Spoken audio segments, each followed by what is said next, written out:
Before the next episode of X-Job Downloaded starts, I have a big favour to ask. If you've enjoyed any of our episodes so far, please can you click on the follow button on your platform. I'm on Apple, Spotify, Google, Amazon and YouTube.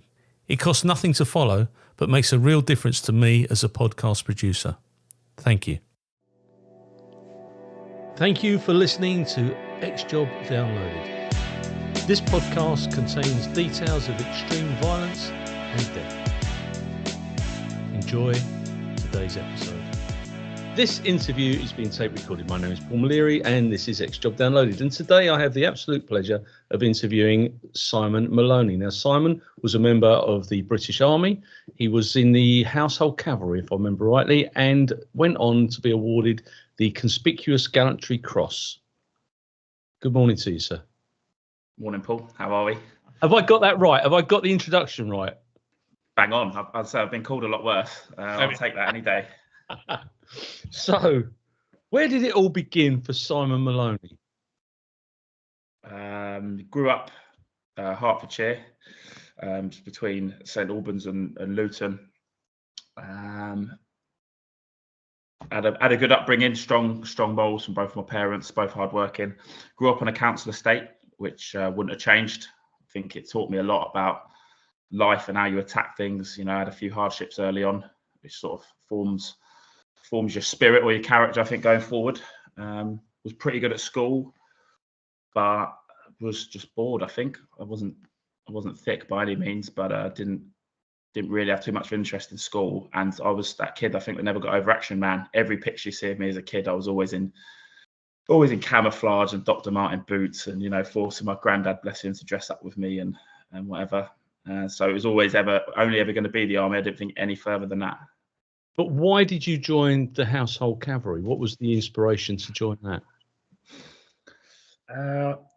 Again, I did army cadets and stuff like that. And I always wanted to join the guards for the sort of non-military people. I know the Household Cavalry technically isn't the guards. I want to join the Household Division. I was just amazed by, I always wanted to join the army, but I used to see Troop in the Colour. I thought they were super smart, and they sell it on telly to you, don't they? You know, well, the personal bodyguard of the Queen and this and that. And I just thought they stood out as being super smart. I remember just seeing them all there. As it transpires, I never did that side of things and never touched a horse or did anything ceremonial when I was in. But for me, it was super smart, and that's what attracted me. I'm gutted because I wanted to ask you, how do you go from doing ceremonials outside Horse Guards Parade to fighting out in Afghanistan? But so you didn't touch it at all? Didn't touch it. Essentially, I was lucky enough to join at a time where you were going straight to Afghan, and I think usually the MO for the Household Cavalry was you finish your phase 1 training, you go over and do the ceremonial side of things. Whether it was a slip of paperwork or what, when I went to do my phase 2 training, where you'd normally go off and meet your horse, I went to the sort of armoured reconnaissance side and got stuck into all of that, and then was, straight into the operational regiment in Windsor. Because a lot of people don't realise that the Household Cavalry, as smart as they look, the Blues and Royals sat outside on their horses outside Horse Guards Parade and taking part in the troop and everything else, changing the guard every day. They don't realise that you're effectively tankies, aren't you? You drive armoured vehicles.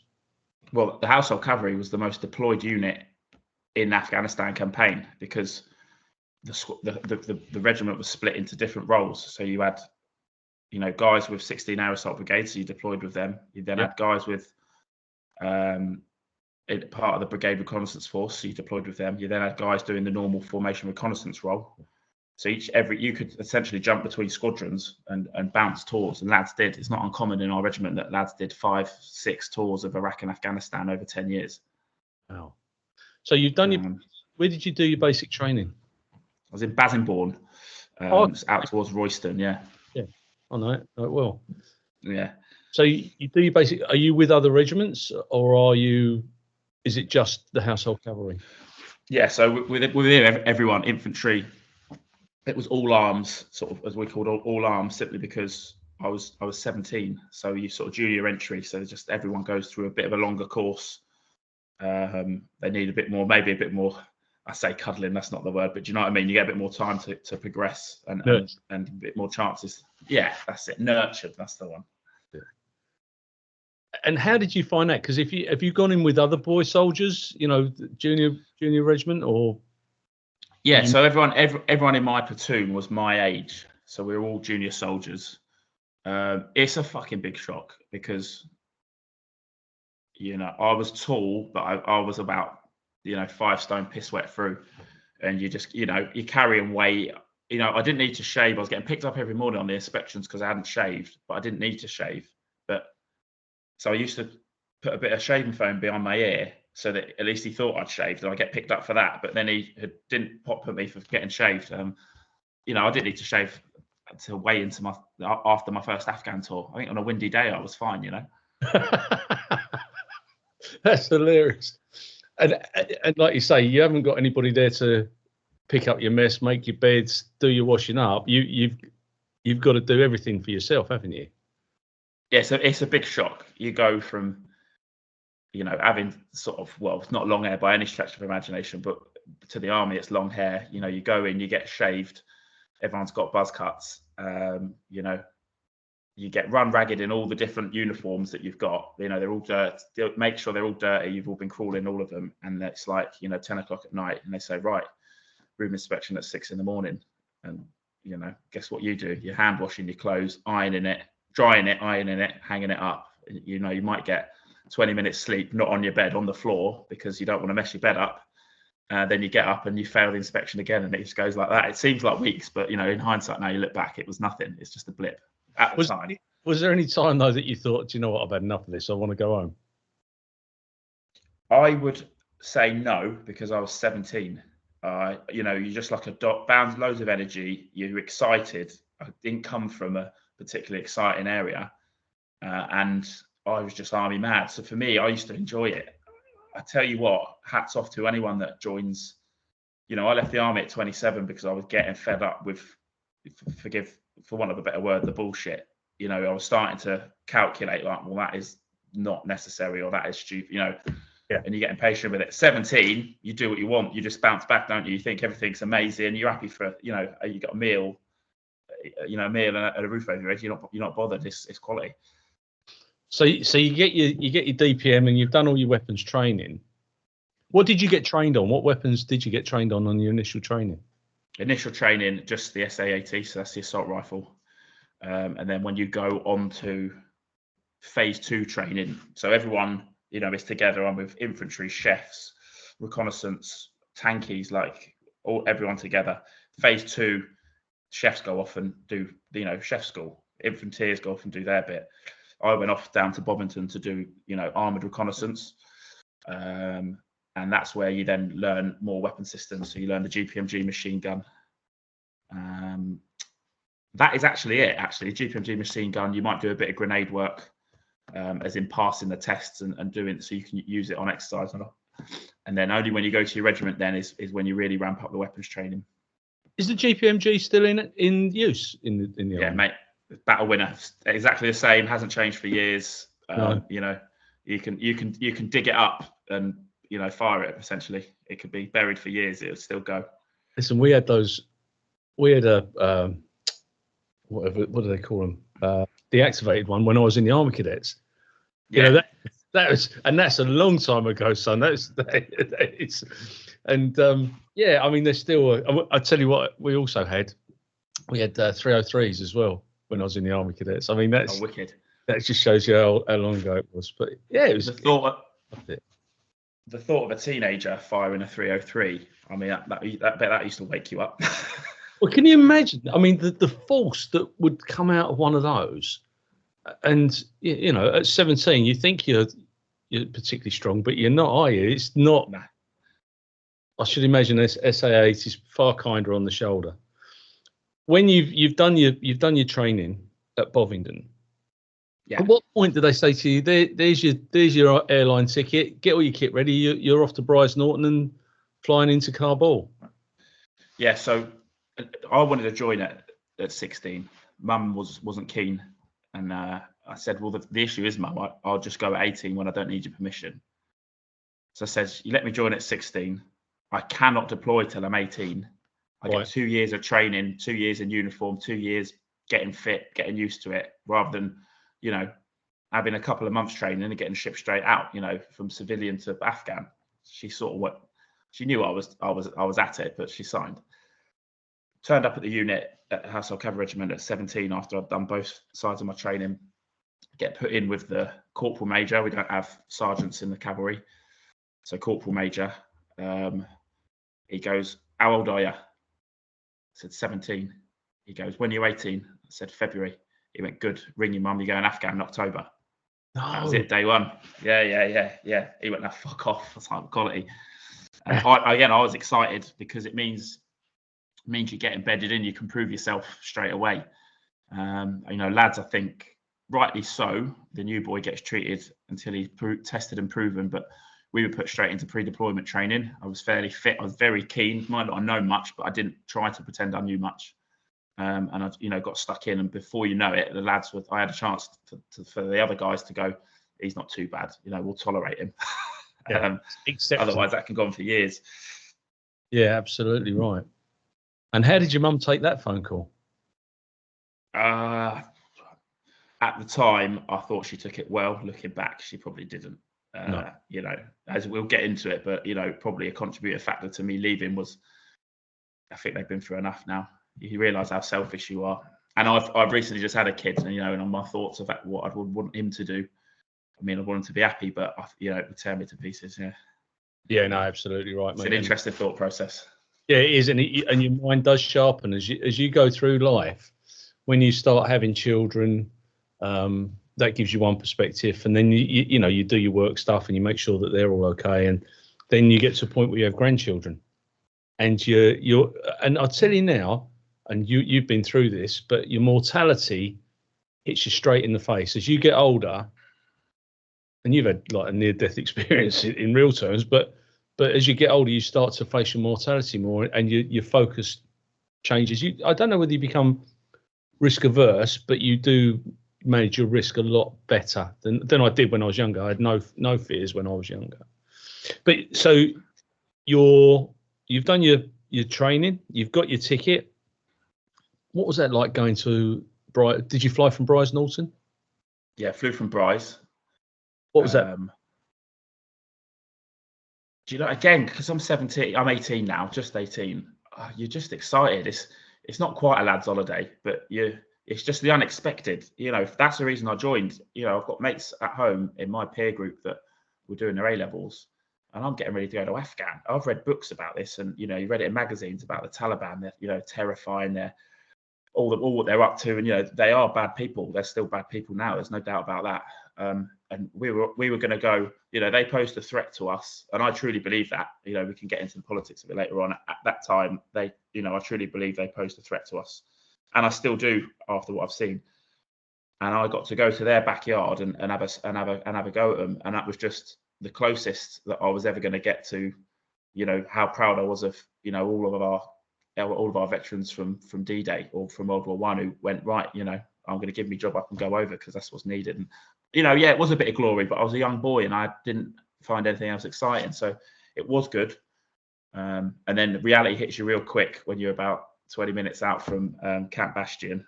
The lights go out, helmets on, body armor on, brace position, dodging RPGs or whatever they might be trying to chuck at you. I don't think we have ever actually had any near misses, but it's the drill you do. And then as you land, you run off on the runway, and obviously the boys that have just done 6 months out there, they're running on. And as they run on, I felt something hit me in the head, and they were chucking first field dressings and tourniquets at me, saying, "You're going to fucking need this." And yeah, all right, it's banter, but I remember going, fucking hell. I felt like the new guy from, you know, Platoon. You know, in Platoon, like the Vietnam film, that's what it felt like. I was like, oh mate, this is going to be atrocious. Who did you take over from?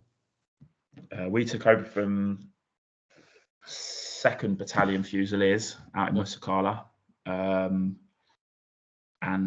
we didn't really get a handover with them. We were a recce platoon, so we were handing over. Well, we meant to get a handover from the 2nd Fusiliers recce platoon in Musakala, and basically, I think they got smashed up that much that there weren't many of them left, and they'd all just sacked it early. They'd be back in Bastion. We turned up to like 2 vehicles. We were meant to have 4, or you know, ideally 6. And we're like, where are the other ones? They've been blown up. Where are the guys? They're all in hospital. And I remember thinking, fucking hell. I mean, you're jet lagged. You're still getting used to the heat. You're struggling anyway. You look like a real tourist. Do you know what I mean? You've got that like red glows. You haven't got a tan. You've got that sun-kissed skin, from the Brit abroad sort of look. And I'm thinking, I look well out of place here. And you're right. I mean, some regiments really did get beaten up. How many? How many of you went? So my troop, there were 16, but we were part of a battle group of about 500-600. We all deployed together, so it was a whole regimental deployment from our part. But you're the reconnaissance, and you seek and find the enemy. Basically, that's your role. That was the idea. Yeah. You had recce by stealth, which you can't really do in Afghan. You can, but you can't really. Terrain does. The terrain and it's very porous. You can't. They're not an active military cutting around in uniform, so you can't watch what they're doing at night because they just look like a farmer. And then they'll pick the weapon up 2 minutes before they're needed and engage you. It's guerrilla warfare or insurgency. It's not guerrilla, it's insurgency. But the other way is recce by force, which is we have the FLET, the forward line of enemy troops, drive or patrol towards that forward line. And when you cross the line on the map, you can, bet your bollocks that you're going to get opened up on. And then, you try and push the FLET back. So there'll be a certain compound they always whack you from. You then try and take that, clear it, bulldoze it, but it means fighting up to it. And then hopefully push the FLET back. And that's what you do. But the reality is every time you go through that, you have to go through the ID belt, which they have put out to defend themselves. No different to what we would do or anyone defending a position would do. And every time you do that, you're crossing that FLET daily. You will probably lose someone or someone will lose part of themselves every single time. You go back and guess what? You're doing it again because you've got to make more of a point because you didn't get that compound. It's a very, very weird state of mind to be in. Your first engagement with the enemy, what was that like? Imagine you're out there. And what you want is a small contact on your first patrol. You want to have it because otherwise you're waiting for it. It's like if you're in a fight, you wait for someone to punch you, or you're dipping your toe in the cold water. What you need to do is go and jump in it, and then it's done. Then, isn't it? Does that make sense? But you don't want it. You don't want something so catastrophic, that you jump into it's minus 0 and you have a bloody heart attack. You want a nice, easy contact. It's a bit cold. You get used to it because, some of these lads were going out first patrol, 3 casualties, IED initiated ambush, absolute. And they're just down then. They're just going downhill then for the rest of the tour. You've got to try and get your head together. You want to slowly build up, have a few contacts, enjoy yourself, build your confidence, especially as a young lad. On my first contact, we were on a hill in these vehicles called Jackals, like open buggy things with a very good weapons platform. You got either a 50 cal machine gun or a grenade machine gun on the top, and then a GPMG on the front. Sometimes a double, a twin. We were on this hill, basically stopping one village from getting to the next, whilst the guys behind us, the infantry, cleared through a sort of a village, and we knew there's Taliban on the other side. We were like the cordon or the buffer, and again, it was quite quiet. And I said to my commander, I need to jump out and have a piss. And I obviously didn't wander too far away, but it was just at an angle where I could see down a wall or down a sort of an alleyway.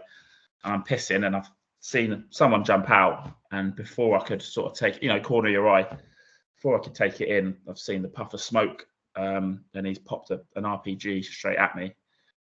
Because of the way I was on a hill, and they sort of swirl, they're not directly straight. And it just clipped the ground sort of 20 meters away, and that's what caused it to detonate, as opposed to plowing into the side of the vehicle. But I think if it had hit the vehicle, who knows? I would have been peppered. But as it stands, the blast sort of knocked me over. Check yourself. I'm pissing all down myself. Classic first contact, young lad first contact, coming out with piss down his trousers. But we were all okay. But that then initiated an ambush.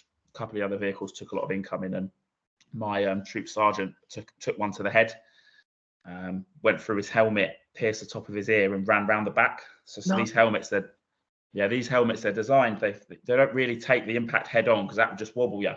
They can sort of let the bullet in, and then it sort of diverts it out and pushes it out. again, any expert on a helmet would explain that completely differently, but layman's terms, that's what sort of we understood. The impact knocked him out, and obviously you've got a load of claret coming from your ear. So his driver has looked at him, gone, fucking Craig's dead. Pop the smoke, send it up on the radio, and just reversed out, which is our drill. Big smoke screen, get out there, let's work out what's going on with the casualty. So we also then stepped forward and stepped up the rate of fire. So we've heard Craig's been hit. I've looked to my left, I can see that he's slumped over his machine gun. And then all of a sudden he's woken up, as if someone's been knocked out and come up again, and he's got back on the gun. And we were all a bit confused. Like, did he meant to report that? What's happened? Is Craig, what's gone on? And it turns out, he woke up from the dead and carried on firing. I think his driver shit his pants twice that day. What's the thing he did? But we're very lucky. It was the first contact, and all right, we had a close scrape, which sort of put the realism at home. But we didn't have any catastrophic injuries, and we all got away with it after. You have a brew that night and have a laugh about it, and that's good for the confidence. It's good for the confidence. But how do you deal when you lose a member of the troop?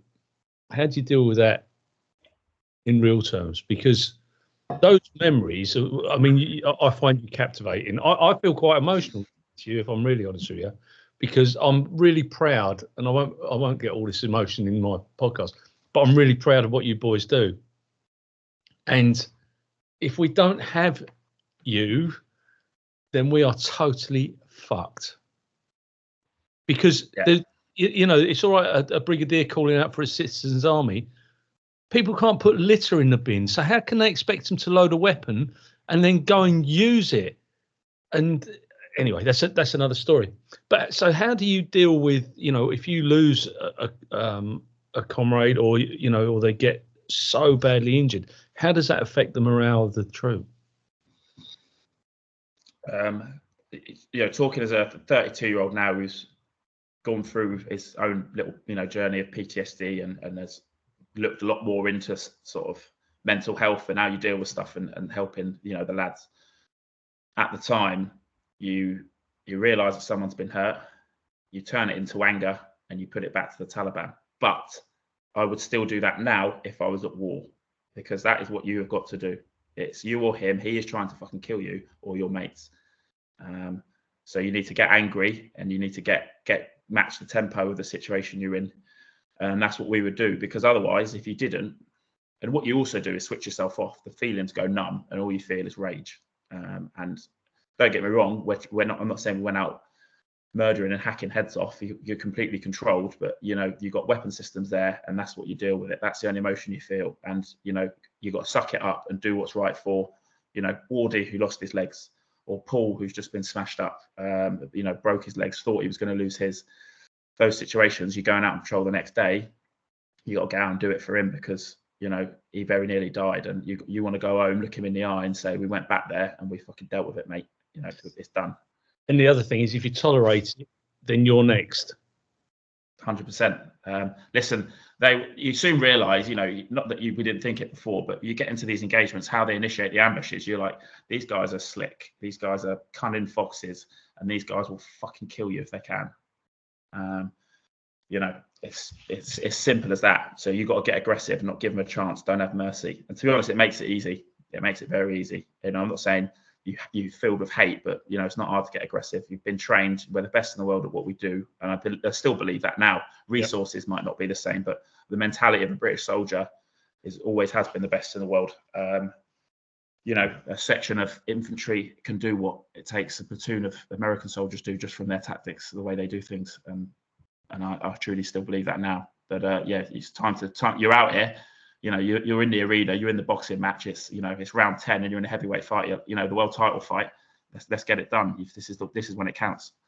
And when you have a contact and the opposition are being killed, and you're part of that, how do you feel then? Numb, I think.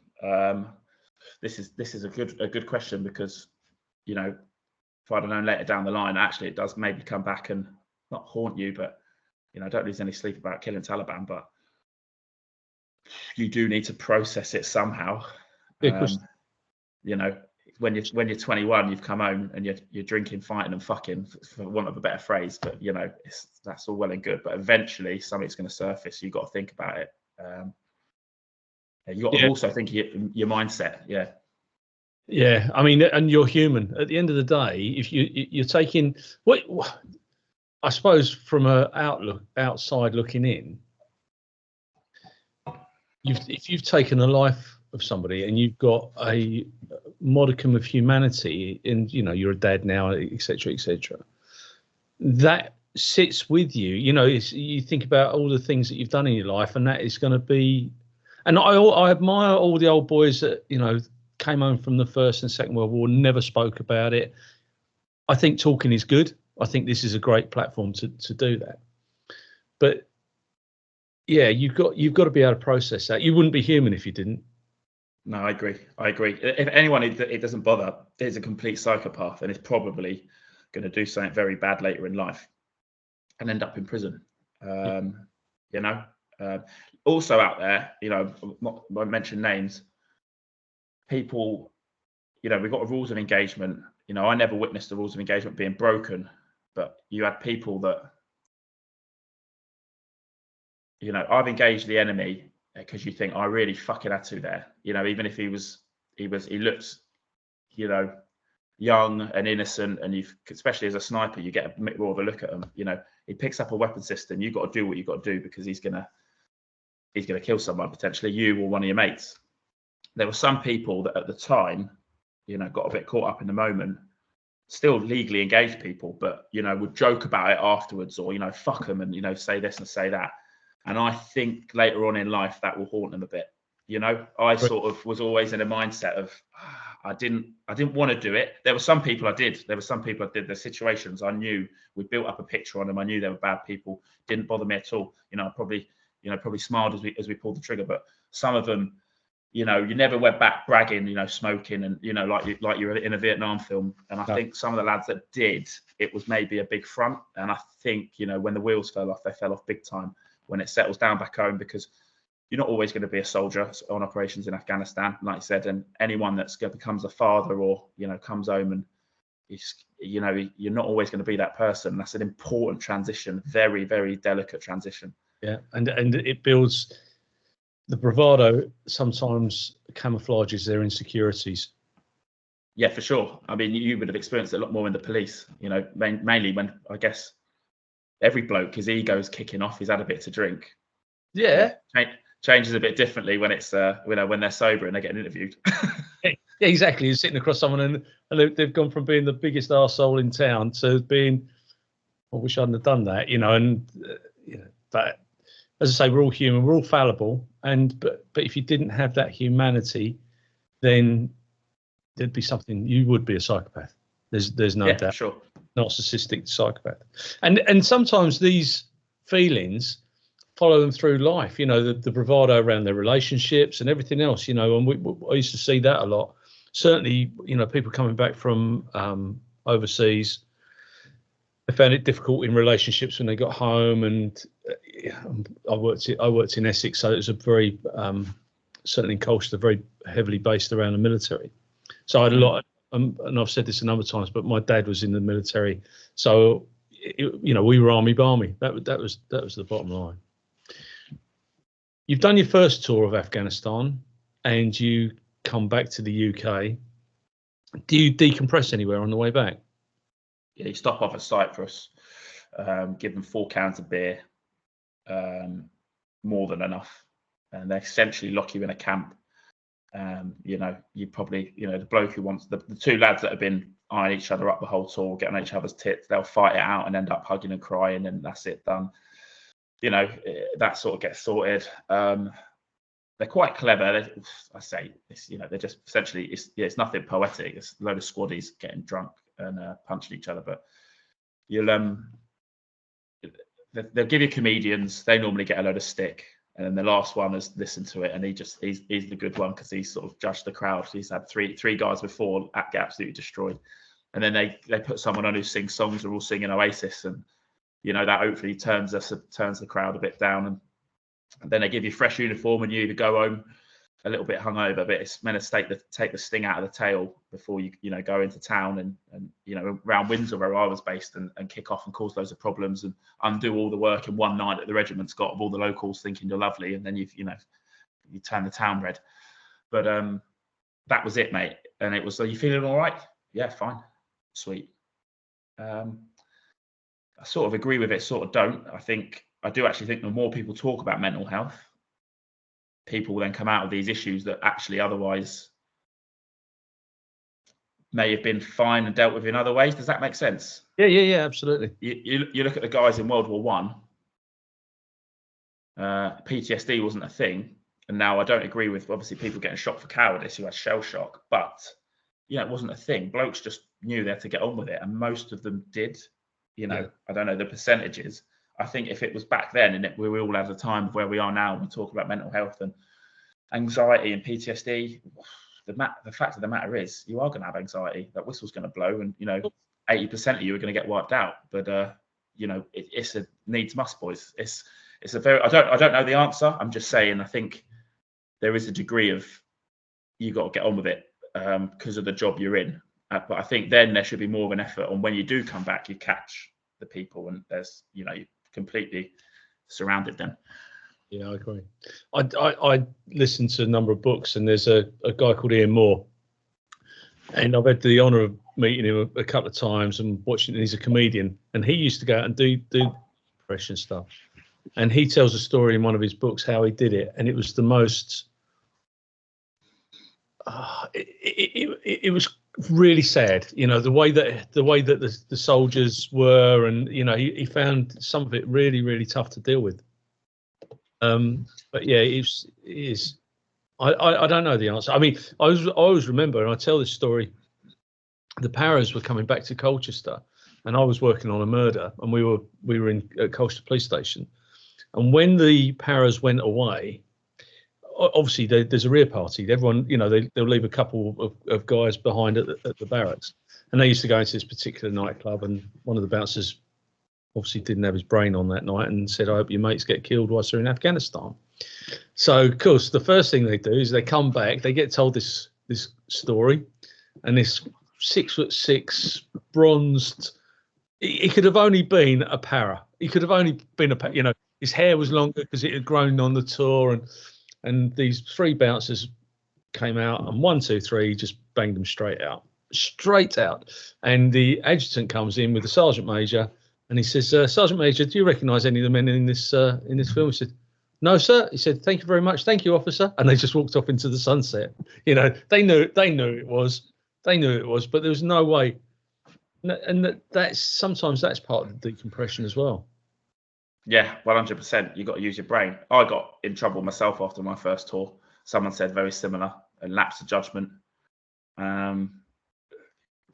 Yeah, but I'd say I got away with it. I managed to stay in the army, didn't go to jail, come out with a criminal record. But do you know what? I'm glad it happened young, because you just learn that a little lapse of judgment like that could have changed the course of my life, could have absolutely ruined it, and not just myself. It's absolutely. Well, I interviewed Ben Close, who's a Coldstreamer, and he's written books. He's from the Luton area, and he came back and he cut somebody's ear off in a pub fight. I know of Ben. Over a girl, and it's it's just people seem to forget that the army are trained to fight, and there is a certain point where you've got to leave things alone. Don't keep poking the dog, because the dog's going to bite you at some point. Wasn't there when was Crown Immunity a thing? I mean, to us it sounded like golden times. You would, not saying it's all about fighting, but you would get done, and it'd be like, don't get me wrong, the army would thrash you, but you'd have an agreement with the police, like, appreciate it, we'll deal with them. Like, I imagine is that how it was? Used to do that quite a lot. They used to do joint patrols in Colchester, and they'd bundle up the soldiers, send them back to the guard room, and let the sergeant and the guard room sort them out. Because at the end of the day, unless somebody's been seriously hurt, I wouldn't want a custody suite full of young soldiers. So you're back. You've done your first tour. How soon do you go back on your second tour?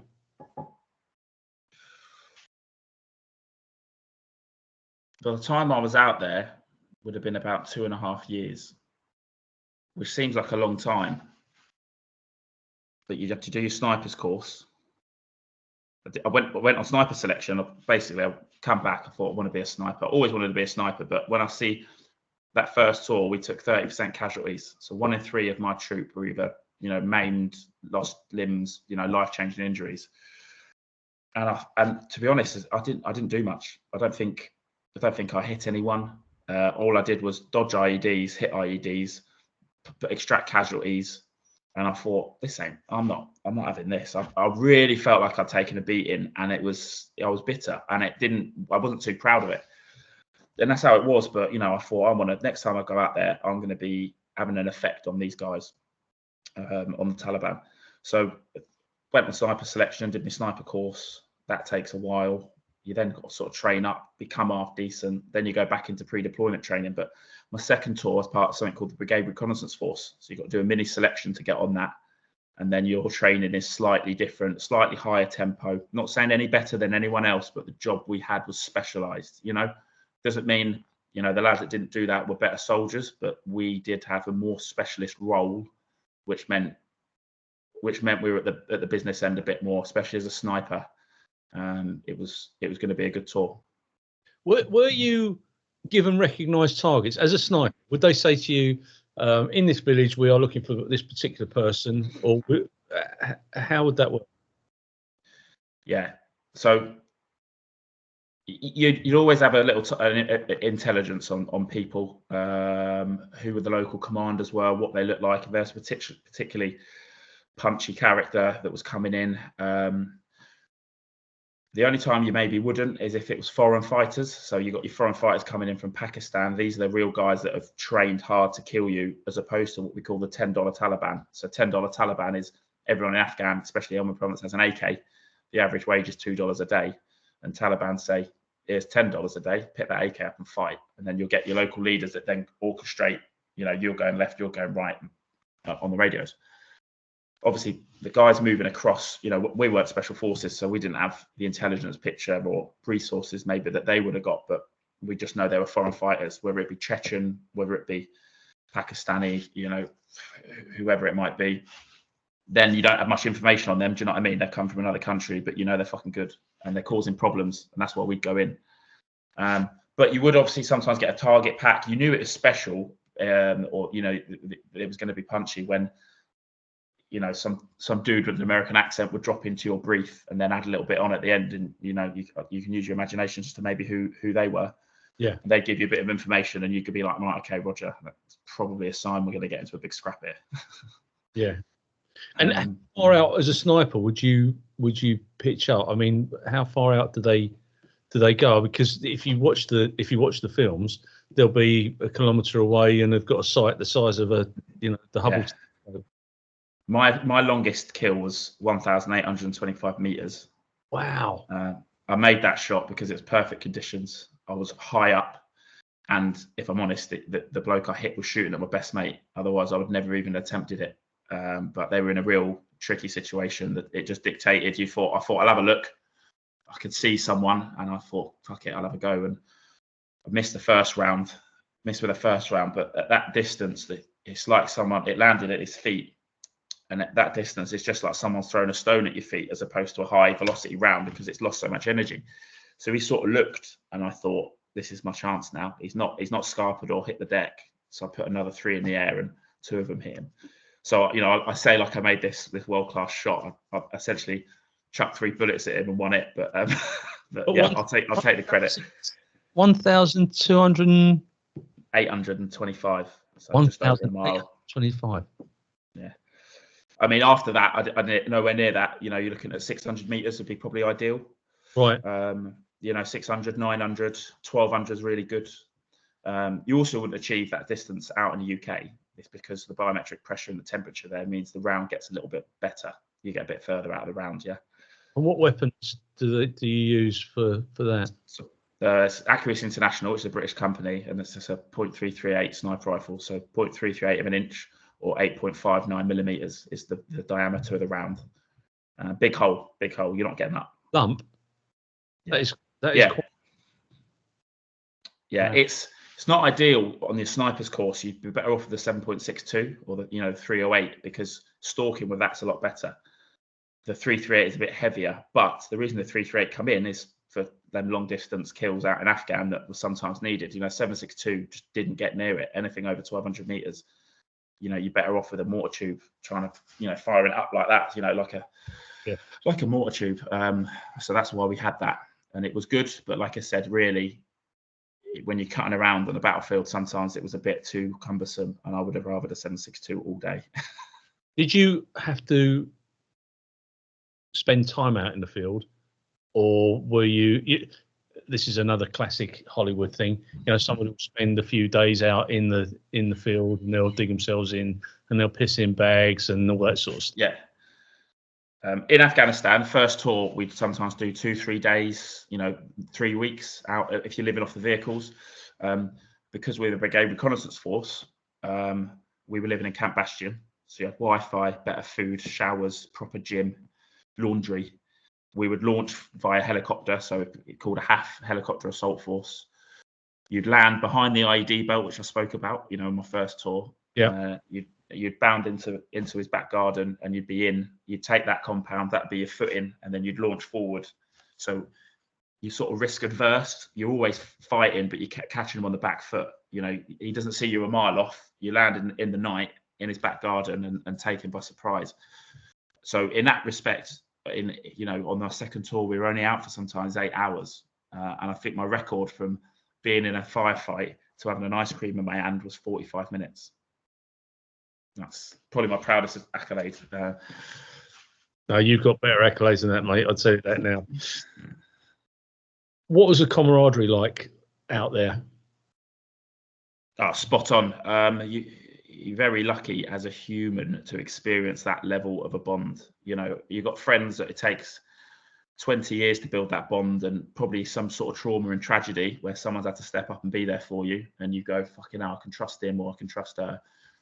I had that with about 50 blokes before I was 25. I mean, how lucky am I when you think about it like that? I've got blokes now I could ring up, and you've experienced it, and it scratches a big itch. I can sit back, not say sit back, but I've fucking lived already. I've got blokes that I've proven myself to, they've proven themselves to, and if you can take that on the chin and acknowledge that, you soon become that bloke that doesn't have anything to prove. You still see someone that's like, you see a bloke, he's a lovely bloke, but he's in his 40s, and he's whatever he's doing, you think that's not healthy. You've still got something you need to do, an itch to scratch. Yeah. Some might argue that's hungry, and it's good to how to be that, but I would argue if you're ever going to be peaceful, you need to scratch itches and just be happy with who you are. And I'd like to say, with just the blokes I've got around me from my experiences in Afghan alone, I'd say I'm in a pretty good place for just off the back of them. So talk me through your fateful day where you got your medal, where you were awarded the medal. Yeah, so we're going into an area called Yakchow. We knew that was going to be bad. Essentially, we'd heard the Afghan police had cleared it, and we were just going to go and check it out.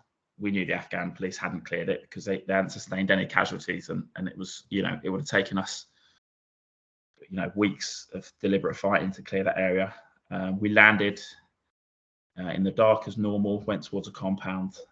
That was our target compound, and I'd looked on the map and said that I wanted to set up on this particular roof because I had a commanding view of the area. It was high, it was on the edge as well. I felt it was easily defendable, and my goal was to get up there, set the sniper rifle up, and as the boys then projected forward, I could fire over their heads, and engage any targets that might be giving them problems. That's how it had worked all tour. It wasn't new. It's what we were doing. That's what my role was. They knew the crack. We worked well together. Set up. You imagine I'm an outer cordon. So imagine we're in a big circle. I'm on the outside looking in, and the enemy's in the center of that circle. And we set up, and as the sun come up, we're getting a bit of sporadic fire. It was, we thought this is on it. This is on it. It's going to be I'll say it, a good day. We enjoyed fighting. It's going to be a good day. We knew what we were doing. We're well drilled. You want a bit of a fight, A boxer doesn't want to steamroll everyone. He wants to have a good go, doesn't he? And like I said, we've had sporadic fire, and I sort of got a bit of incoming from behind me, and this was sort of first inkling there that things were unraveling, or I hadn't built, the picture in my mind of what was going on was maybe a little bit different to what really is going on. Turn around, and I've seen what we call a dicker. So a dicker is he's Taliban. He's not got his weapon on display. He's got a radio. He's got binoculars, and he's having a little look at you, binoculars. He's saying, blah, blah, blah. And then before you know it, matey boy, who he's told has popped up 10 meters in front of you and chucks a grenade in your hole. They'd even sometimes, we'd have the rules of engagement to be able to engage dickers. We didn't have it that day. Sometimes they would tape a radio in a tree, and they'd be leaning against the tree, and he's pressing the radio and talking. Saw the guy. He's about 240 meters away. I lased it. I was ready. I had him dialed in. I would have killed him. Asked for permission. Didn't get it. I'm now combing him with my sight. I'm looking for little bit of a weapon poking up above a wall, anything like that I can go. Bosh, I can get you, and I can PID, and I can legally engage. I'm applying the rules of engagement robustly, but bosh, I've got it. Didn't have it. I thought, fuck it. I'm facing outwards now. There's better things on. Went back in, and I'm covering the boys going in. And it's fair play to the Taliban. The effective range of an SA-80 is 300 meters. So those boys, once they're in a section, it's 600. Okay, so if you got 8 blokes firing at you, it's effective from 600 meters away. They waited till they were probably 650 meters away, and they just went, bang, let's go. They malleted my position. I didn't know at the time, although I could have guessed from the noise. Malleted us with 15 firing points, so 15 separate positions all opened up at me on the roof with the guy next to me.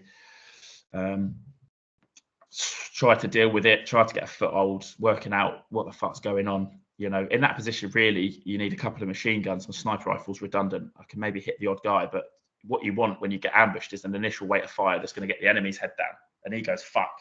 That gives you 2 seconds to work out what's going on, pull your pants up and get into a bit of cover or start to move rather than being fixed. And I said that never happened.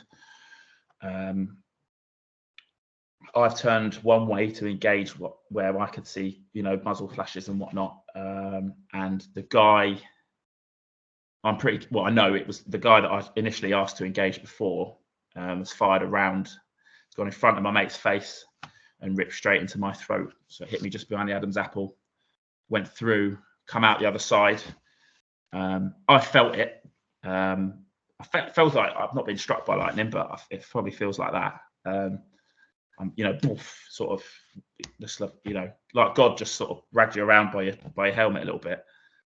I thought, fuck, I've been hit here. So I rolled off the roof, just with my rifle, just rolled until I come off the edge of it, because it was just, dust was kicking up everywhere. It was very Hollywood, but I probably wasn't as cool as Bradley Cooper in American Sniper. I was probably screaming, and there was a trail of piss, but fell off the roof.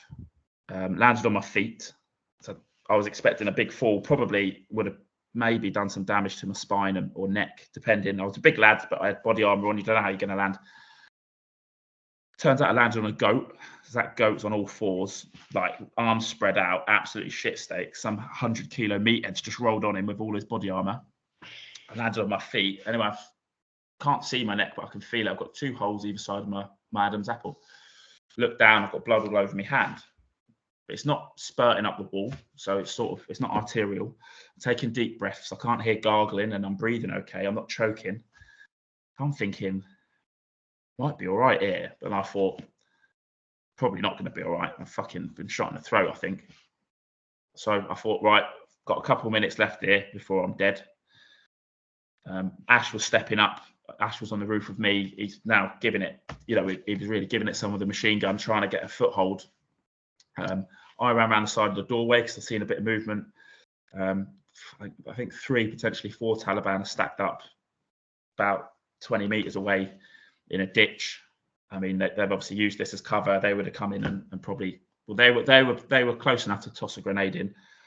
We tossed a grenade out and give them a load of fire. Not sure which of them died or whether they just got an handful of rounds and extracted themselves. I say it was all a bit hazy. And then you think we're in a position now where there's us two lads.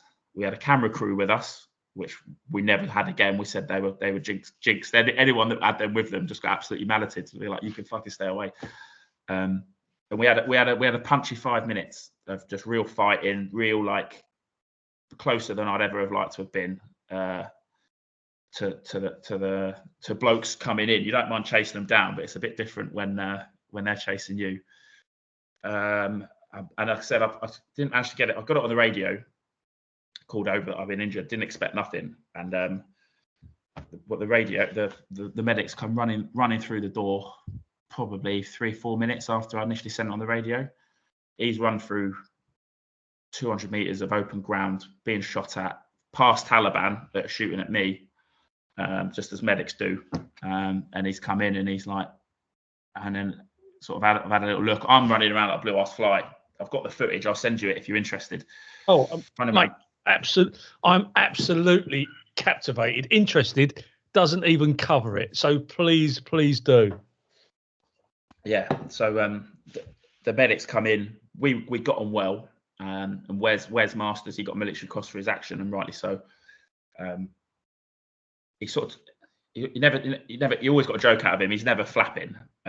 He looks at me, and I'm looking for the poker face. Yeah, I'm looking for him to turn around and go like he's fucked, like I had done before. When you look, you must have had, in your career, you had a number of casualties, and you sort of, when it's quiet, you look at your mate, you go, he's gone. Yeah, like that's what I was waiting for. I'm looking for him to be like, because he went, so are you going to be fine? And I thought, fucking hell, he's got a good poker face. and I'm looking for him to turn around to the boss, and be like, he's game over. But he was all right, and he goes, I've got it, and he patched the bleed up. And to be fair, if he says it's fine, it's fine. I take him as we're a very professional relationship there. We were in it, He told me how it was, and I trusted him. So after that, I was all right. My commander had a quick look at me, big hard mank bloke, my section commander, and he straight away was like, right, let's fucking get these guys. So we've got people up on the roofs, and because the section had then come back by this point in with the medic, so we had 13, 14 of us rather than 2. Got in a position, started to give it back, and like I said, I had the bandage put on me throat. And I've said to my commander, I know where he is. I need to get him. So he goes, right. So he actually jumped up. He goes, have you definitely got him? I says, yeah, I know where he is. And he hadn't moved. It was exactly the same place, same bloke as I said before. So I was expecting him to put down a big rate of fire, and he didn't. Well, he did, but he also walked up and down the roof in clear sight. Your commander did? Yeah, to try and draw the guy out. He goes, you definitely got him. He got mentioned in dispatches for this, as well as a bollocking. It was sort of like, bit of a shit sandwich, really. He walked up and down. Matey boys popped up thinking he can get, number 2 of the day. And, I drilled him. Got him, got very angry, put another round into him. And then someone else has gone to popped out from behind him and put a burst. And I took a second round to the helmet. So I'm sort of got a middle parting down my helmet. I've jumped out of the doorway. And on the footage I'll send you can see the dust ping off my helmet. At the time, I wasn't sure. I knew it was fucking close. And then when I've watched the footage back, I've gone, Jesus, and looked at the helmet. But after that, I thought, wound me neck in. But we had a good day after that, mate. Like I said, the 5 minutes of panic, and this is what I said to you earlier about the bombs, right? I was really in the shit. I was in the hands of I'm not religious, but, the hands of fate. It was nothing I could do. And the boys are like, don't worry about that. We've got you. They were ready to extract me. They were ready to fight for me. They were ready to, what a human gets to experience that. It's absolutely fantastic. So we carried on fighting for 90 minutes. And then eventually it was the Americans. This is the 4th of July. The Americans come in Independence Day and save a Brit. I mean, I'd have rather walk back the amount of shit they give me. No, they were spot on. They were spot on. They didn't. They we had a bit of banter, but again, they didn't know me at all. They've landed. they've landed to come off and get me, and I've sprinted past them because they think I'm on a stretcher, and they said, "Where's the casualty?" I said, "He's on that helicopter." I was like, "Fucking get me out of here!" You know, we were getting absolutely destroyed. They ran back and they were like, I said, "What were you doing?" And they said, "Well, we were just going to land and fight with you. We didn't know if you were going to survive." I was thinking, "You don't know me." They said, "That's what we do, man." And I was like, "That is cool." Yeah, fantastic. What year was that? 2013. Yeah, 2013. Lifetime ago now. Mate, I'm sitting here in tears.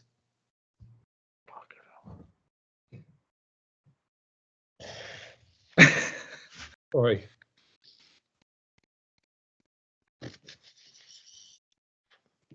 Right, back in the room. So you've been evacuated back to fucking hell. You've been evacuated back to Bastion? Correct. How long were you recuperating from this, mate? If you don't believe in God, go and buy a fucking lottery ticket, because it's absolutely, it's incredible. But how long were you recuperating? In total, 3 weeks. So went to the hospital.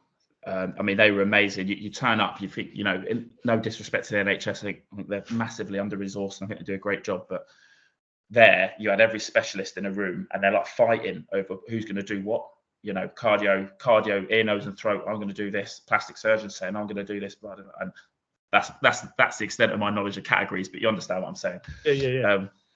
And within an hour, I'm in surgery. I've had a full scan with the old ink in, and to work out exactly what's happened. And they actually said before the surgery, the surgeon couldn't have made that incision that Bullet made with a scalpel on an operating table without killing me. He said the only way I think it's happened is the kinetic energy. Imagine if you punch a punch bag or a bag of water, it ripples out, and that's sent sort of main arteries one way, windpipe the other, and somehow the bullet's gone through soft tissue.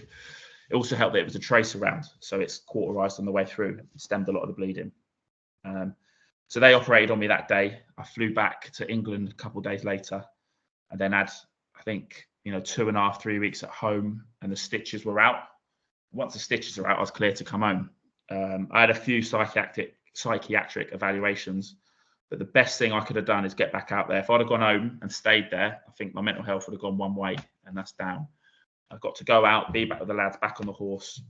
I was there for other lads getting injured. I didn't feel disassociated or, none of that. I was back in with the guys doing what I did, and I could finish the tour, which was, super important to me. I think I was very lucky.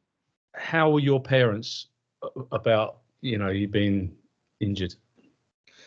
Yeah, so I got injured. Next to Kim was my mum. Mum gets they go, you need to ring your mum. I said, it's about 4:30 in the morning back in the UK. They said, you either ring her now, when you go under the knife, she's going to get a knock at the door. I said, we'll ring her now. So she rings the doctor rings her. She's howling on the phone. It's Colonel Surgeon so she's howling already. She goes, no, he's fine. Because of the nature of the operation we were on, I couldn't tell her exactly what had happened. And you still got blokes on the ground and stuff like that. Just said, listen, I'm avert my neck. I'll be home in a couple of days. She goes, oh, blah, blah, blah. And they're waiting to take me down to surgery. I said, listen, Mum, I'm fucking talking to you. I'm going to be fine. When I eventually got back to Selly Oak Hospital in Birmingham, Mum and Dad waiting for me. First thing, I'm walking, I'm fine. First thing she does, give me a big slap. Don't you ever talk to me like that again. But oh my God. We come back. She goes, oh, at least you're home now. I says, I ain't. I said, I'm going back out. And I think that was a tough one to swallow, as much as she understood it. And this is why, the selflessness you've got to have to be a parent is second to none, isn't it? Anyone that's a mother or father is an absolute saint, because you've just got to put yourself aside. Simple as that. That your kid, she knew I wanted to do stuff. She knew I had to do it, and she, it's not about me. It's about what he wants, as much as whether it's the right thing or the bad, right or wrong thing. You've got to sometimes let people make their own mistakes to learn, haven't you? Oh, not that was a mistake, but you know what I mean. Yeah, no, but yeah, absolutely right. Absolutely right. You go back and you conclude your tour. Did you go back to Afghanistan again after that? After that tour, no. Yeah. So When were you told that you were being put up for an award? I was on a course called Junior Brecon the following year. Come back in October. This would have been maybe March. The honours and awards list has come out. I'm in this course in Brecon to get promoted to corporal. 16 weeks. Shit. I'm also cavalry. I've got a blue beret. Everyone else there is infantry. They've got a green beret. It's a bit of banter, paras, guards, whatever. Yeah. So I get a knock at the door. I'm in mid-lesson. Moloney, your colonel's on the phone. I'm thinking, fuck, because I'd been a bit of a nightmare the weekend before in downtown. Thought something's come back about that. And we were all taking all sorts of, not steroids, but we're taking all sorts of like testosterone boosters that we'd got from the American PX in Afghan to try and get big in the gym. I thought, I failed a piss test. I'm going to get done for that. I'm fucking thinking, I haven't really got an excuse for either, to be honest. I'm just going to have to take this on the chin and see what happens. So it's Court Moloney. Yes, Colonel. Delighted to announce you've been awarded. The honours and awards list come out today. I thought, honours and awards list? It's not the police sheet or the drugs test. Fucking, it's people. It says you've been awarded a Conspicuous Gallantry Cross for your actions in Afghanistan. It goes, yeah. So your bloody blah Simon Moloney CGC. Got off the phone and the OC, the major at Brecon, I think he'd had a chat with him before. He knew the crack. Just looked. And he knew what I was going to say. He went straight on his computer and Googled Conspicuous Gallantry Cross because I didn't have a fucking clue what it was. And then you're like, oh, it's the second highest. Second highest, son. What did bother me is I thought it was to do with something else. We had a real shit day my last patrol where I lost one of my mates. He was killed, and I was right next to him when we dealt with that, and I instantly felt guilt for getting an award because I thought, I don't want it for that. Then you read to get your citation sort of that week, and I went, oh, it was for that. I'm not saying I did two worthy medal-winning actions. I just mean naturally your mind, I was still a bit torn up about that. Well, still am. But then it was to do with that, and I was like, right, and I had a bit of an awkward conversation. Not awkward. I rung Jay's dad and just said, listen, mate, I've been given an award. I don't feel very good about it. And he put me at ease, bless him. He was spot on. But then after that, you then start to, everything I put my mum through, you go, mum, getting an award, you're coming to Windsor Castle, you're going to meet the Queen. And for that reason, I will, never say that medal was a bad thing. It was absolutely brilliant. I'm proud of you, mate. I'll tell you. I appreciate that. I think that these awards are not given lightly. I went to the Ashcroft Gallery in the Imperial War Museum last week, and the award that you got was initiated in 1993, wasn't it? And it was yeah. So it's quite a modern award, but it is one down from the VC. It can be given posthumously, and thank God that we're here to discuss it today. And we all know, that your friend that died in battle, people that have but you've won that for all of them. You haven't just won it for you; it's for all your actions, and it's for everyone, isn't it? I mean, it's absolutely unbelievable, and you should be really proud. And you're right. When your mum got to meet the Queen, I would imagine that, or saw the Queen, I would imagine that was worth a slap in the face. Yeah, for sure. No, it was, and it was nice to give them a nice. It's closure as well, right? I mean, how many people have been injured? Life-changing injuries. They haven't had to meet the Queen. They haven't been given an award, and they've just got to get on with it every day, grind for the rest of their lives with no legs or this or that. Feel forgotten because they might have lost touch with the blokes. So again, there was a bit of guilt there, but for the family, we had a nice day of a bit of glory at the end that hopefully puts it to bed for my mum and dad. And my little brother who went through it, who was 15 and, gets a phone call at school, your brother's been shot in the throat and that's all he got, So it was nice, mate. And it's where, I'm very aware of how lucky I am to have a day like that because a lot of lads don't. They're just but you're a great ambassador. Back to the grind. You're a great ambassador for, one, the British Army, and two, for the award. No, I appreciate that. Thank you. And as I say, I'm really proud of all of you. But for you to win that, Jesus, that's unbelievable. And but like I say, you've got to buy a lottery ticket every night, because to get shot twice in a day, incredible. And if you don't want to talk about it, I'm not offended. But your friend getting killed on the last day, I mean, that must have been absolutely horrendous, knowing that you were leaving the following day. You know, we hear of all these tales. The last person that got killed in the First World War was 11 minutes from the 11th. You know, and all these types of things. But how did that day unfold? The Household Cavalry have got this thing. You know, Herrick 11. Sorry, the previous Afghan tour, we lost someone on the last patrol. And we're going out on the last patrol this time. And I mean, Jay wasn't Household Cavalry; he was the Royal Intelligence Corps, but it wasn't a nice, easy op. We were going back to a shithole. We knew it was going to be punchy. You've also got the problem is you're handing over with another unit, so you sort of have half and half. So because they need to cut their teeth and they see how you do things and they can go, well, that's good, that's bad. They can make their own judgments on that, but they're about to take over for the next 6 months. But what you don't have is continuity of a 90 strong fighting unit. You've now got half and half, and you know it's a bit. You know when the going gets tough, you might have needed that. You need the momentum, the lads that know each other, the quickness, the slickness. You've also got command and control. You've got different opinions, and you're trying to do it slowly so that the other guys can learn from it. But you're doing it live. I mean, imagine you've been in a training course, but you're now doing it in a live, active shooter scenario. It's pretty mental when you think of that dynamic. Yeah. Anyway, everything unfolded. The day went to shit. We got caught in an ambush, and to the point where my position was compromised. I had, as a sniper, you like to be, 400 meters minimum away from the fight, from the shooting, because otherwise, what's the point in having this big long barrel? Yeah. You need an assault rifle. A 5-round magazine is not useful when you're 100 meters away. So we said, look, we need to move. We went to move, and quick brief like that. So we come under contact now. Listen to my QBOs.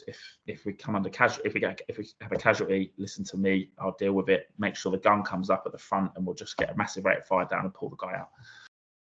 As soon as we left that back door, come under contact, ambush. We're dealing with it, and I've also had a load of officers with me who were like the OC, the guy that controls the artillery. Not me, I wasn't in command, but the OC, the guy that controls the artillery. Some very important people caught in this ambush. They don't need to be fighting. They need to be back on the radio, pulling in the assets. They need control, and they're the guys that can change things. So me and my mate Grant, another sniper, we sort of took control of the firefight. We said, you get back behind that compound there in cover, and we were going to slowly extract the boys there. I said, I need one guy to stay with me. Jay volunteered. I said, the rest of you get back. So we covered their extraction, and then me and him were going to move back one by one. When you're moving back one by one, he moved first. And because you're firing, you can't be looking back, really. You will need to be concentrating because you're covering him. What you do wait for is you hear the round go past your head from that direction. Yep. That's the sign that you move. That never came. Turned around, Jay was face down. He'd been shot in the face, dead before he hit the ground. But we're now in the middle of an ambush, and you've got to deal with it. I wasn't strong enough to drag his body on my own. Just you're in a muddy field, trying to keep him alive. He was dead before he hit the ground. We've heard that later from the doc. But you're doing your first aid, you're doing your CPR. You also deal with an ambush. You're mid-extraction, so people are fucking getting out, not running away, but they're moving backwards. You now have to call them forwards because they don't know what's going on. Radios weren't working. It was just one of them situations. Real shit day. But, it is part of the parcel. Jay was super brave to the end. He went out like a true warrior. And I can say this now, years down the line, I can talk about it like this. It wasn't always the case. I'm very, very close to the family, and he was a real warrior, real hero. But I would have liked, like I said, when I got shot, I had 3 months to go back, and even the score, I went back to Yakshau. We'd done a job on that place, and I felt, for my own ego, we'd gone back there and done a business. And you went back off that op, probably the ropiest I'd ever been. It's different when you get injured. You don't feel sorry for yourself. When your mate's been killed, it's very different emotionally.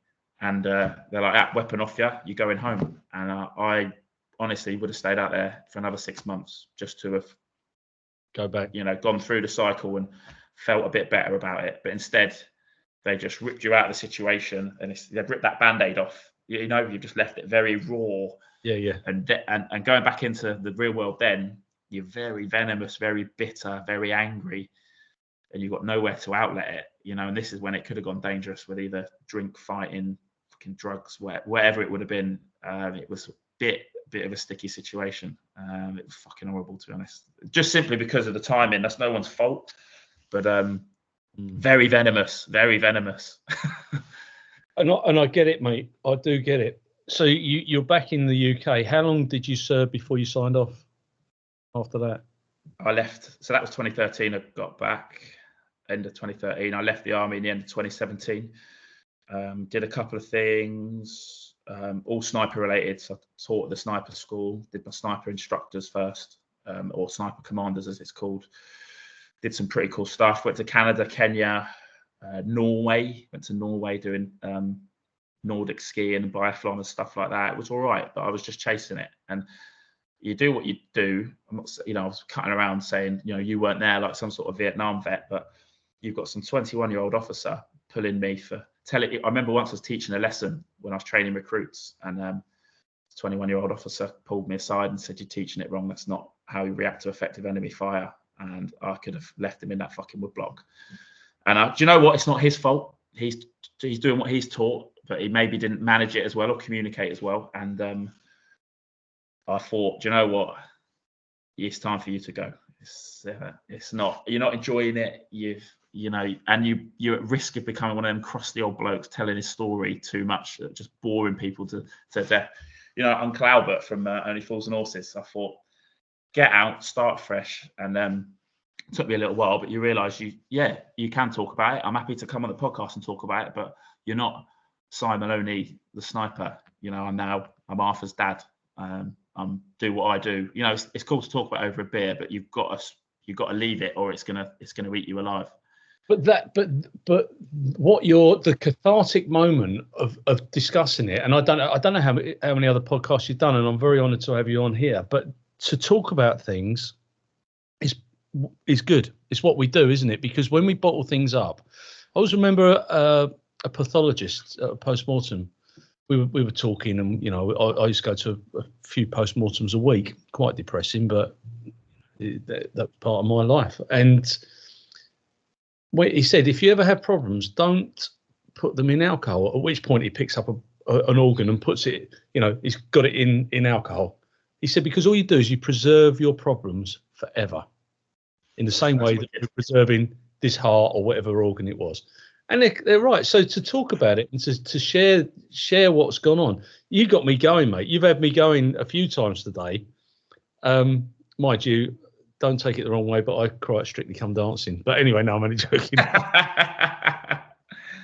But when you signed off, how did you feel about, you've given back your ID cards, your DPM, whatever you've had to give back, your kit's gone into the quartermaster. How did you feel? I was pretty pissed off with the army by then, mate.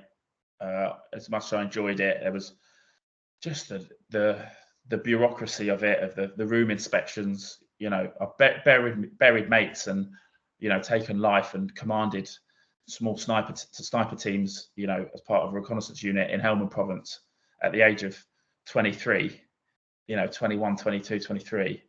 But I'm getting told by some weasel I can't come home this weekend because there's a watermark on my mirror, or someone's done this, and I felt like, saying, fuck off. So did the classic thing, grew a beard, grew my hair, drank too much. I did still train, but not as much. And late nights, partying, doing what you want, dabbling in things that you couldn't do when you was in the army. And funnily enough, you come straight back to full circle. But I think you've got to do it, of getting my hair cut, shaving, and I'm a bit, but keeping myself in check, looking after yourself, having the discipline, having the morning routine, and doing all these things that you actually thought I was never going to do this again because I've left. And you soon come crawling back. It's important, isn't it? And what does life look like for you now? Because I mean, you do charity stuff. You know, PTSD is a massive talking point. What do you do now? I run a small business. Man United are playing, or football team. We subcontract to a broadcast company, drive their trucks in. We run all the cables from the trucks to the cameras to the microphones, pitch side interviews, all that sort of thing. They put it on air. All the engineers come in and the boffins and the directors. And then once that's done, we rip it out, put it back on the truck, drive it to the next venue. I've worked with a lot of ex-army guys, and I've got my own company that hires out some of the equipment they use. And I'm slowly building that up. But, life for me now is, I had a midlife crisis. I bought a Harley Davidson. But life for me now, mate, is learning what it's like to be a dad, and enjoying it, mate. Like I said, a lot of negatives come from a lot of negative things that we've maybe spoken about, but you've turned it into a positive. I've come close to death. I've lost friends, and in the charity that I was lucky enough to sort of be part of, we had a big quote, and it says the turning point in a veteran's life, or someone, I think it applied to yourself, is not when they think about dying for the people they love, but they start living for them instead. The lads that are gone, you can't change. They died so you can have this opportunity. What you're doing, wasting it. What you're doing, getting sad. They're not here. They did that because they want, for you. So you got to make the most of it. And once you see it like that, instant switch, isn't it? I think that's it, really, mate.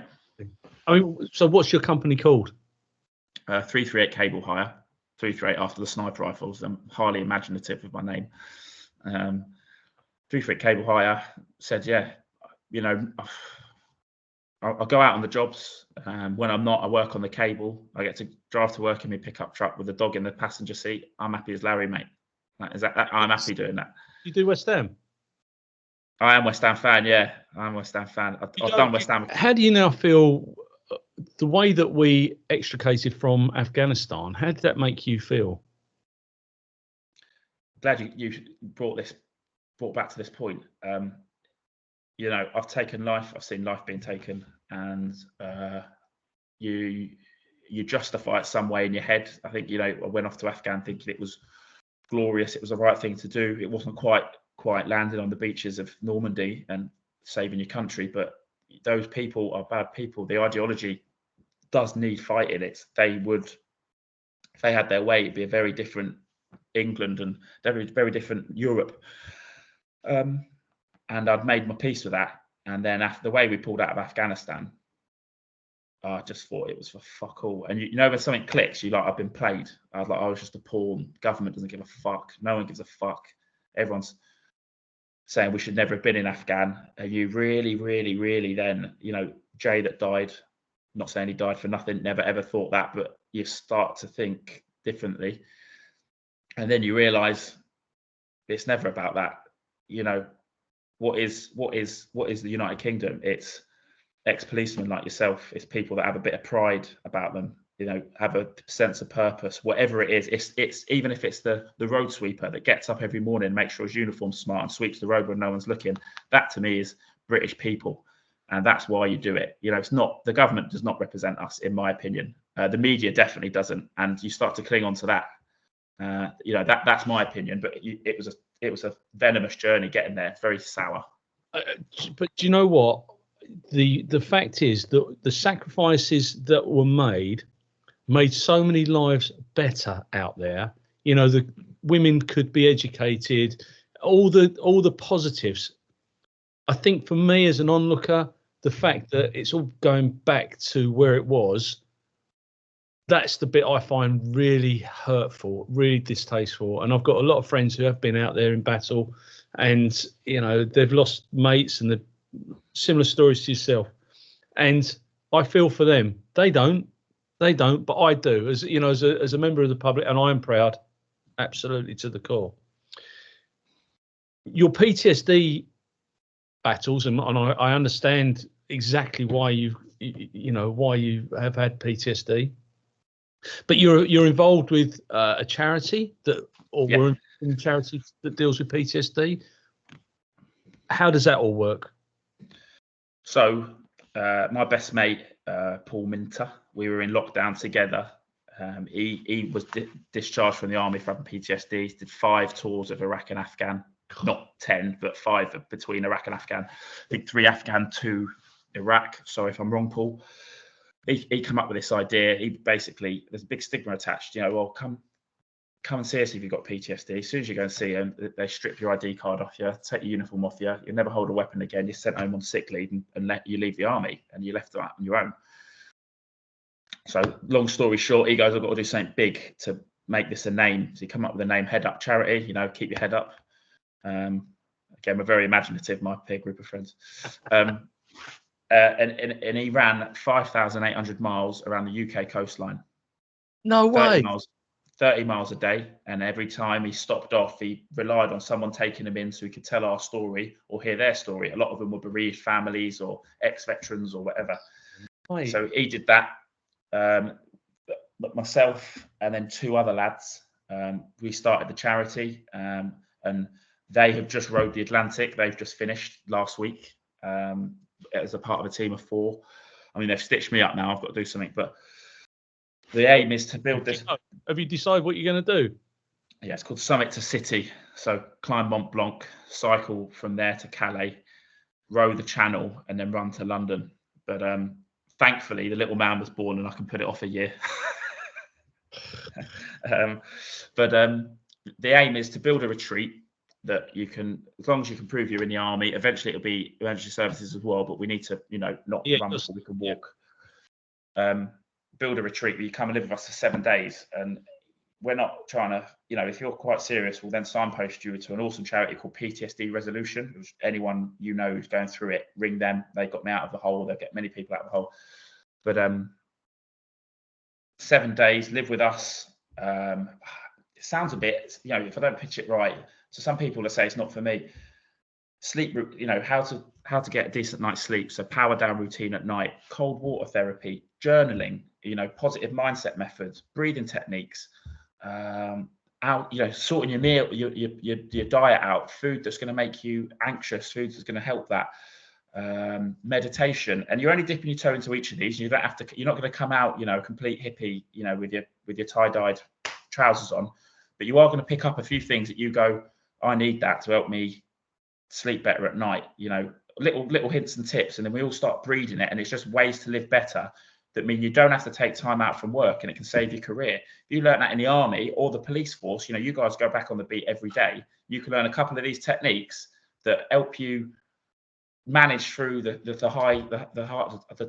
trudges through the hard times. Then it's game on. It's prevention rather than cure. And if you are at a point where you need a bit more, then we'll signpost you to a charity that can help. But we want to teach prevention rather than cure, better ways of living, so you don't get that. Definitely with the techniques we teach and the things we learn about, and cold water therapy and doing bits and bobs that I can integrate into my normal life would have been a different road for myself with regards to trauma and how I went through. Yeah, mate, I'm absolutely aghast. You've got so much motivation. I think it's absolutely commendable. And if any of those lovely people would spend an hour or so talking to me, I would absolutely love it. We've got 90 countries that listen to us. And if we can get a bit of a mindset going here, it'd be absolutely brilliant. So if there's anyone you can introduce me to, I'll be very grateful. I think Paul Minter, the lad who ran around the UK, 100%. He's the driving force, and he's fully employed by Head Up. He'd be the man to talk to. We'll get you in touch, mate. Perfect. Thank you very much. But before we go any further, sir, one, I'd like to thank you for having me laughing and crying in equal measure in this. Like I say, I've said it a number of times. I am proud of you, mate, and I'm sure your friends and family are as well. You probably take it all in your stride now, as part of your daily life, but you're a hero. That goes without saying. But before we conclude this interview, and if you've been dealt with by the police, you'll understand this bit, but is there anything you'd like to add, or is there anything you'd like to add, alter, or correct in relation to the statement that you've made today, sir? No comment. No, I'm sorry, force of habit. No, I'm only joking. What would I say? Thanks for your time. I really appreciate it. Again, I listened to a couple of your podcasts, and instantly you awesome manner about you, and you definitely get the best out of people. But also, I fully support the police. I think you've got a really tough job. I think the media are absolutely disgusting, but we could probably go on for hours about that in regards to you guys. But fair play to you. I imagine now it's probably a thankless task. Super thankless task, and hats off. I mean, people complain. What do you do when your house gets burgled, or you're in need, or your mother gets assaulted? You call the police. People forget that. And I'm with you, but that's brought out one more question actually. Having fought to maintain people's freedoms, and you've lost friends, you've been there, the whole theatre, to watch people that you defended come over here and demonstrate about the freedoms that they now have, how does that make you feel as a veteran?